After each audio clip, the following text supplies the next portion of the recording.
So basically today we will study the first topic, that is endocrine glands, and इसे जानने से पहले we have to know कि glands क्या होता है. ठीक है, तो glands are basically small part of organs that secrete chemicals. Chemicals हमारे कुछ भी हो सकते हैं, तुम ले लो enzymes या hormones, या you can also take sweat.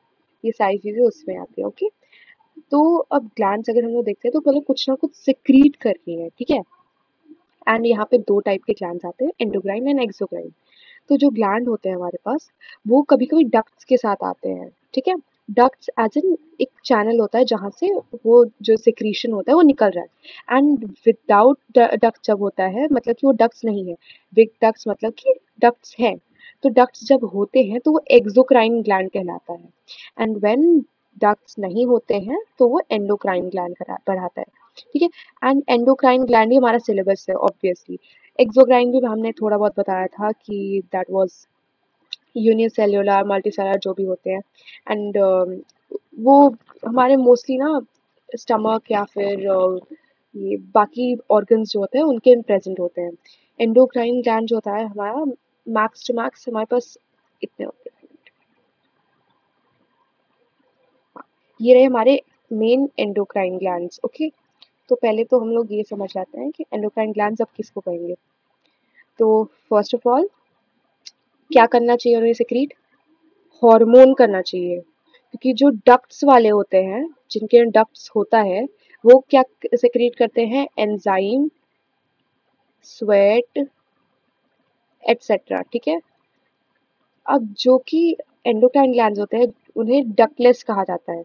Ductless है मतलब कि ये डायरेक्टली ब्लड स्ट्रीम में भेज देते हैं, क्योंकि ब्लड में डालने के लिए आपको कोई भी डक्ट की जरूरत नहीं पड़ती है, तो डायरेक्ट ब्लड स्ट्रीम में चल गया. इसी वजह से ये बहुत क्विक एक्शन होता है आपका.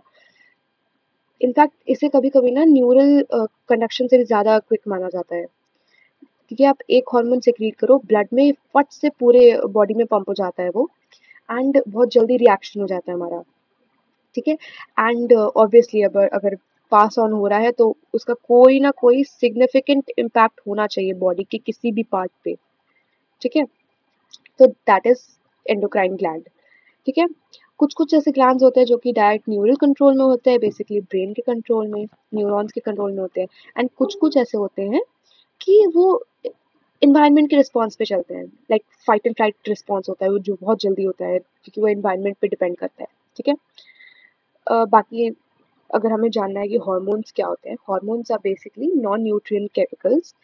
एंड ये जो डेफिनेशन है ये बायोलॉजी टेक्स्ट बुक के डेफिनेशन है. If you don't want to know this, तुम लोग स्किप कर सकते हो, बट जानने के लिए जान लो. ठीक है, नॉन न्यूट्रिएंट केमिकल्स होते हैं, ये इंटरसेल्युलर मैसेंजर्स होते हैं. इंटरसेल्युलर मैसेंजर्स का मतलब तुम समझ लो कि सेल्स के बीच में ये हमारे मैसेजेस पास करते हैं, सेल के अंदर नहीं, सेल के बीच में, ताकि इजीली इस सेल से उस सेल में मैसेज पास हो जाएगा, कोई भी रिएक्शन हो सकता है फट से. ठीक है, नाउ ये जो हार्मोन्स होते हैं ना, ये बहुत ही ट्रेस अमाउंट्स में बनाए जाते हैं, बहुत कम मात्रा में, क्योंकि इनका बहुत मेजर इम्पैक्ट होता है. कोई भी अगर आप बॉडी पार्ट को ले लेते हो तो बहुत कम सिक्रीट करने पे भी बहुत जल्दी और बहुत ज़्यादा इम्पैक्ट करता है किसी भी पार्ट को, इसलिए इसे ज़्यादा बनाया ही नहीं जाता बॉडी के अंदर. सेकेंडली, जो हमारे इंटरेक्शंस होते हैं वो एंडोक्राइन ग्लैंड्स, दो एंडोक्राइन ग्लैंड्स के बीच में भी हो सकते हैं. लाइक जो हमारे हॉर्मोन्स होते हैं कहाँ के, एंटीरियर पिट्यूटरी ग्लैंड के, वो स्टिमुलेट या फिर सप्रेस कर सकते हैं दूसरे ग्लैंड्स के, दूसरे एंडोक्राइन ग्लैंड्स के आउटपुट को. ओके, ये मैम आगे पढ़ाई है, ये अभी शायद सिलेबस में नहीं है. ठीक है, अभी पहले डिफरेंस देख लेते हैं endocrine gland and exocrine gland के बीच में. तो फर्स्ट ऑफ ऑल सबसे बेसिक डिफरेंस क्या होता है कि एंडोक्राइन ग्लैंड्स जो होते हैं उनके डक्ट्स नहीं होते हैं, एंड एक्सोक्राइन के अंदर डक्ट्स होते हैं. ठीक है, और अगर डक्ट नहीं होते एंडोक्राइन ग्लैंड में तो वो ब्लड स्ट्रीम में डायरेक्टली डाल देता है, डायरेक्टली डालता है. और एक्सोक्राइन ग्लैंड्स क्या होता है कि वो इंटरनल ऑर्गन्स पे डाल सकता है या फिर सरफेस पे डाल सकता है. बॉडी के सरफेस पे क्या, स्वेट आता है हमारा. ओके, स्वेट, और फिर या तो आपका वैक्स भी कभी कभी आता है बॉडी के ऊपर. ओके, और इंटरनल ऑर्गन्स में आपका जैसे कि एंजाइम सेक्रीट हो गया, या HCl HCl बेसिकली हमारा एसिड से क्रिएट हो गया हमारे पेट के अंदर, ठीक है। ये सब डक्ट्स के थ्रू आते हैं, ओके। नेक्स्ट हमारा क्या डिफरेंस आ जाता है कि जो एक्सोक्राइन ग्लैंड होते हैं ना हमारे, एक्सोक्राइन ग्लैंड जो कि डक्ट वाली ग्लैंड्स होते हैं, एंजाइम सिक्रीट करते हैं, तो इसका मोस्टली काम क्या होता है ना, आपका फिजियोलॉजिकल चेंजेस पे, फिजियोलॉजिकल फंक्शंस ही होता है इसका, कि बॉडी में कुछ चेंजेस हो जाए।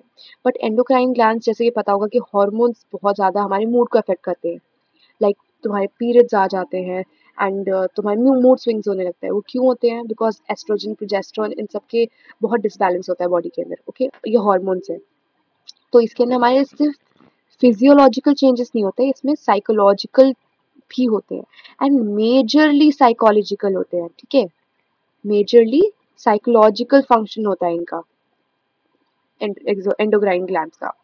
एंड इनका सेक्रीशन क्या होता है? हॉर्मोन्स होता है। एंड एक्सोक्राइन क्या सेक्रीट करते हैं? Sweat, enzyme, mucus, yes mucus secrete करते हैं, बहुत इंपॉर्टेंट, ओके। नेक्स्ट हम देख लेते हैं अब एक्सोक्राइन ग्लैंड्स कौन से हमारे पास। आंख है हमारे पास, आइस, आइस क्या सेक्रीट करती है? टीयर, हम रोते हैं। माउथ, माउथ हमारा सलाइवा सेक्रीट करती है। स्किन, स्वेट, सीबम, ये सब सेक्रीट करती है। और stomach, enzymes obviously, enzyme secrete करती है, साथ साथ एसिड भी सेक्रीट कर सकती है, म्यूकस भी सेक्रीट करती है, म्यूकस की लाइनिंग बहुत इंपॉर्टेंट होती है। ब्रेस्ट क्या सेक्रीट करता है? मिल्क सेक्रीट करता है। हाँ, आप जैसे डक्ट एकदम एग्जैक्टली देखना है, डक्ट क्या होता है। तो मैमरी डक्ट जो होता है हमारा, ब्रेस्ट के जो मेन पार्ट होता है जहाँ से मिल्क निकल रहा है, वो डक्ट होता है, ठीक है। तो ऑलमोस्ट सारे जितने भी डक्ट्स हमारे बॉडी में, वो वैसे ही दिखते हैं। नाउ लिवर अगर आप ले लोगे, लिवर बाइल सिक्रीट करता है हमारा। पैनक्रियाज होते हैं, वो पैनक्रियाटिक जूसेस सिक्रीट करते हैं।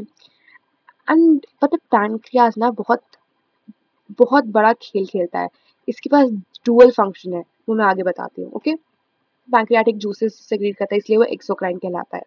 नाउ इंटेस्टाइन्स जो होते हैं हमारे, वो म्यूकस सिक्रीट करते हैं।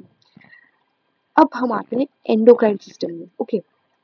अब यहाँ क्या है ना कि हमारे हमें कुछ कुछ ही दिए हुए हैं हमारे टॉपिक में। एंड मेजर मेजर ये डायग्राम बहुत इंपॉर्टेंट है। आप यहाँ पे अगर ब्रेन नहीं बनता तो कोई इशू नहीं है, यहाँ पे 3 डॉट या तो 3 कुछ भी आप ब्रेन यहाँ पे मार्क करके, यहाँ पे आप ये हमारे hypothalamus, pineal gland and pituitary gland, इन 3 को मार्क कर सकते हैं, ओके। एंड थायराइड को यहाँ पे डायग्राम बना दो आराम से। थायराइड यार बटरफ्लाई शेप है, बहुत आसान है। एक ऐसे बनाओ, यहाँ से ऐसे आया, फिर दूसरा भी ऐसे आ गया, ओके। थायराइड ग्लैंड बनाना बहुत ईजी है। इनफैक्ट जो थायराइड ग्लैंड का क्वेश्चन भी आएगा ना, तो मैं थायराइड ग्लैंड वाली वीडियो में ये बता दूंगी, बहुत ईजी डायग्राम है। एंड आई नो टीचर्स को डायग्राम बहुत बहुत पसंद है, पुष्पा मैम ने तो बोल भी दिया है कि उनको डायग्राम बहुत ज़्यादा पसंद है। नाउ उसके बाद आता है थाइमस, थाइमस के बाद हमारे पास पैनक्रियाज आते हैं, पैनक्रियाज के बाद किडनी के ऊपर कौन सा होता है? Adrenal gland. एंड फिर हमारे पास गोनाड्स आते हैं, ओके।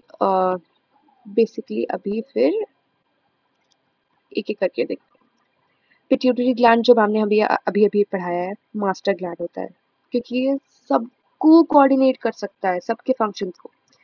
हाइपोथैलेमस जो होता है, ये मास्टर को कंट्रोल करता है। सोचो, जो वो हार्मोन रिलीज करता है, वो सीधा टारगेट करता है पिट्यूटरी ग्लैंड को, कि जब वहां पे टारगेट जाएगा तो फिर पिट्यूटरी ग्लैंड किसी भी ग्लैंड को ऑर्डर देगा या फिर वहां से हार्मोन रिलीज करेगा, ठीक है। नेक्स्ट हमारा आता है पिनियल ग्लैंड। तो ये पिनियल ग्लैंड जो होता है ना हमारा, वो dorsal side of fore brain. Fore brain क्या होता है हमारा? ये हमारा फोर ब्रेन है, ठीक है, फोर ब्रेन। ये हमारा मिड ब्रेन है हमारा, मान लो। एंड यहाँ पे ये पीछे हमारा हाइंड ब्रेन है, ओके। तो फोर ब्रेन की डॉर्सल पार्ट पे, ठीक है, डॉर्सल पार्ट पे हमारा आता है पीनियल ग्लैंड। पीनियल ग्लैंड क्या होता है बेसिकली? वो ऐसा ग्लैंड होता है जो कि हमारे पूरे 24 आवर्स के डायर्नल रिदम को कंट्रोल करता है, हमारे स्लीप वेक साइकिल को कंट्रोल करता है। इनफैक्ट ये हमारे पिगमेंटेशन को भी कंट्रोल करता है। कैसे? क्योंकि मेलेटोनिन एक हार्मोन होता है जो कि स्लीप को हमारे कंट्रोल करता है, एंड मेलेनिन एक वो तो मेलेनिन बेसिकली पिगमेंटेशन को कंट्रोल करता है। नाउ बॉडी टेम्परेचर को भी ये कंट्रोल करता है, मेटाबॉलिज्म को भी करता है, मेंस्ट्रुअल साइकिल ऑब्वियसली। ये डिपेंडेंट ऑन 24 आवर